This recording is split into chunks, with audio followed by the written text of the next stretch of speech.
E aí galera, e aí meu caro aluno, meu fera, voltamos aqui para fazer mais alguns aprofundamentos.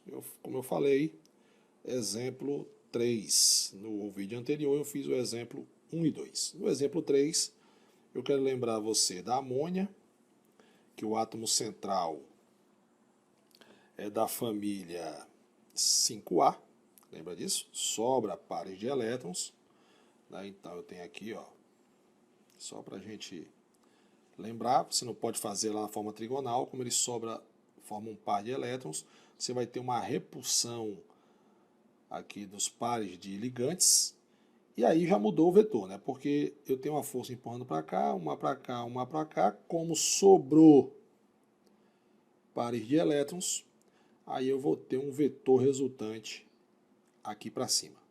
Aí isso aqui se tornou uma molécula, como vetor, deixa eu botar aqui, como o vetor é um vetor resultante diferente de zero, se tornou uma molécula polar.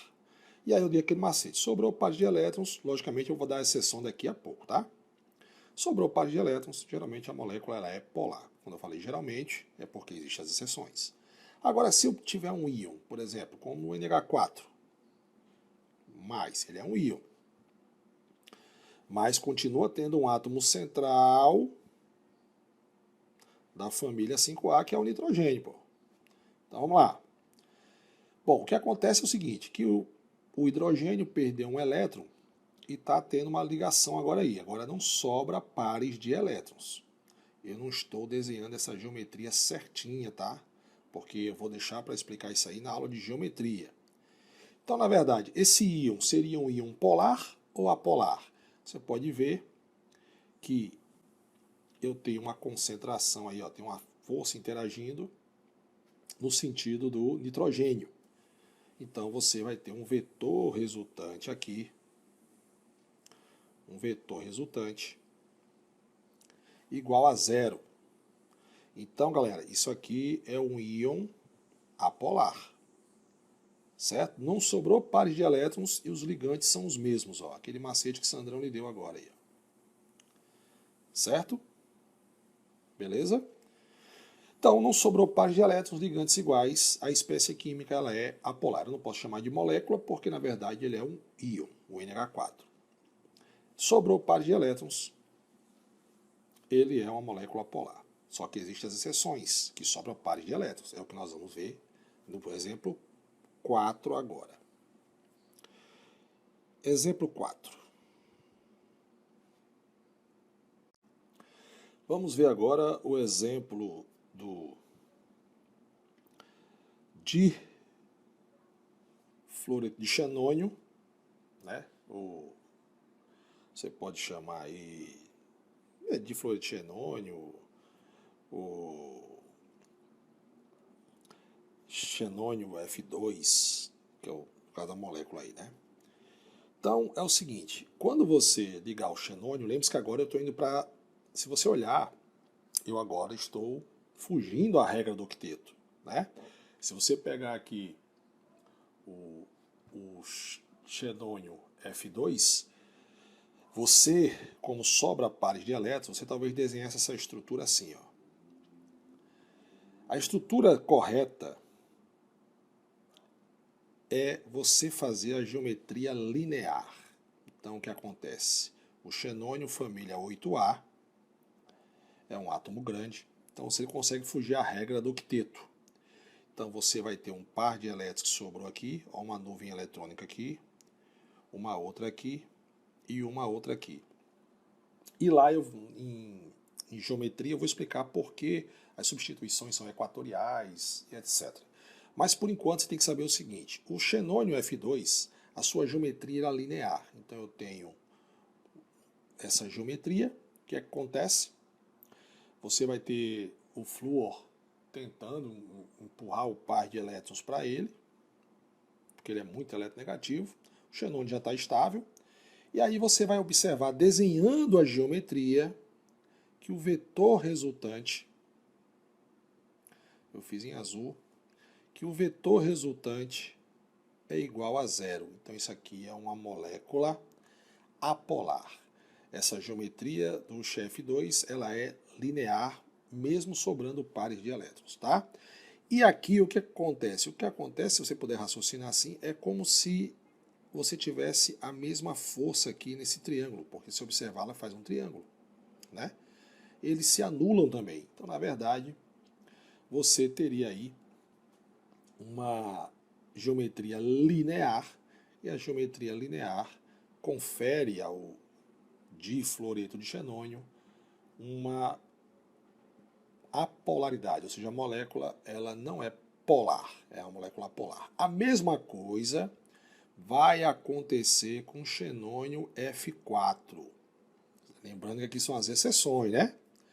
O xenônio F4, ele vai ter o xenônio no centro e vai ter 4 flúoros ao seu redor. A gente chama essa geometria, que a gente também vai estudar lá, geometria quadrado planar. E você vai ter um par de elétrons sobrando aqui, ó. Certo? Então você vai ter essas 4 ligações que têm a mesma intensidade, mesma força, e você vai ter um par de elétrons não ligantes aqui. Então você vai ter uma força para cá, uma força para cá, uma força para cá, de mesma intensidade num quadrado, certo? E isso confere que os vetores resultantes sejam igual a zero e a molécula seja apolar. Então aquele macete do Sandrão vale para muita coisa.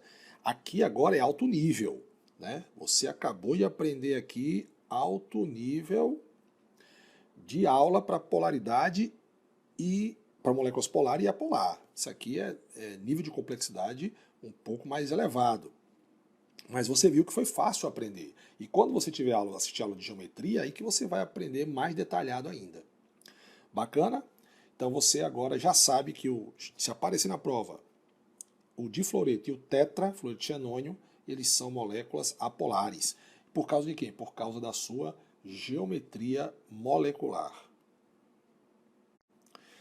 E uma coisa também que você vai aprender em geometria comigo lá na aula de geometria molecular é o eixo de simetria, certo? Bom, agora para encerrar essa parte, eu quero só falar aqui do exemplo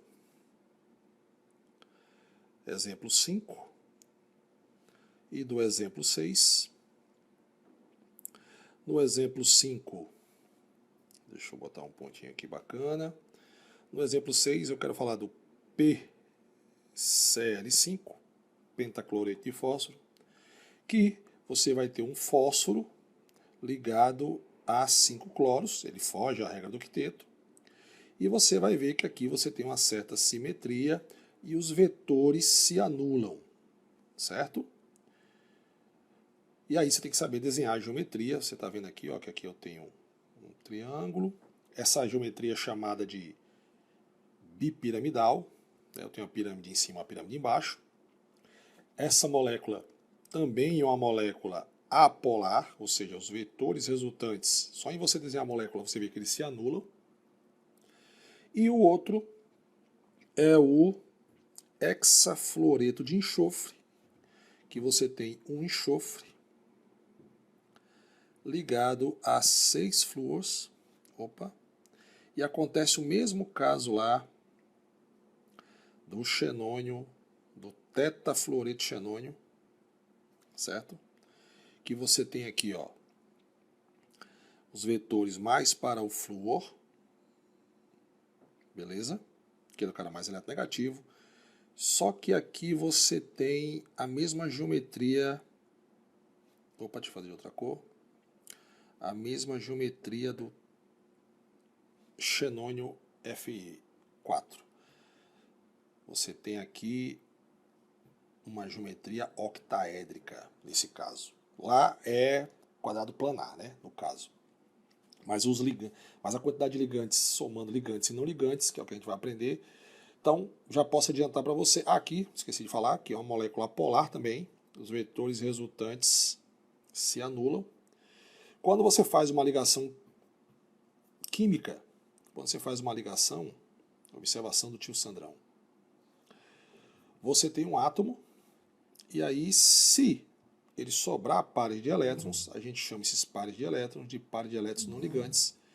E se esses elétrons fizerem ligação, a gente chama esse par de elétrons ligantes. Então, às vezes, as moléculas têm a mesma quantidade de pares ligantes e não ligantes, certo? Por exemplo, o CH4, o NH3 e a água têm a mesma quantidade de pares de ligantes e não ligantes. Só que no carbono, os 4 pares deles são ligantes, todo ligado com hidrogênio. No caso da amônia, eu tenho 3 ligantes e um par que sobra. No caso da água, no O2, eu tenho 2 pares ligantes e 2 pares não ligantes. Então, somando, dá um total de 4 pares, né? Beleza? Então, galera, essa aula de aprofundamento foi isso aí. E em geometria eu vou aprofundar um pouco mais. Bacana? Então, vamos para a próxima. Não sai daqui, não.